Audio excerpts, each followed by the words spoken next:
Allergy কিন্তু actually মানে কোনো পার্টিকুলার অসুখ নয়। অ্যালার্জি মানে সেই বিভিন্ন অসুখের কারণ বা মেকানিজম, আন্ডারলাইং মেকানিজম। সেই মেকানিজমটা কি?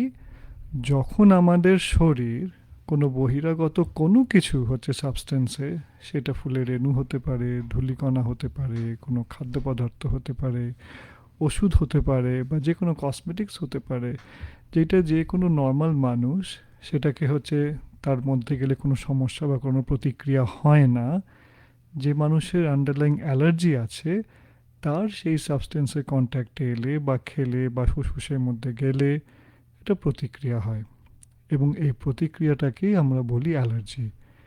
তাহলে আর কি দেখতে পাই? তাহলে মানে এই অ্যালার্জি মানে যে প্রতিক্রিয়াটা, যেইটা নর্মাল নয়, একটা অ্যাবনর্মাল হচ্ছে আমাদের ইমিউন সিস্টেমের যে প্রতিক্রিয়া যে কোনো হচ্ছে এক্সটার্নাল সাবস্টেন্সে, সেটাকে আমরা অ্যালার্জি বলি। এটা বিভিন্ন ধরনের অসুখের কারণ হয়ে দাঁড়ায় সেই পার্টিকুলার মানুষের মধ্যে।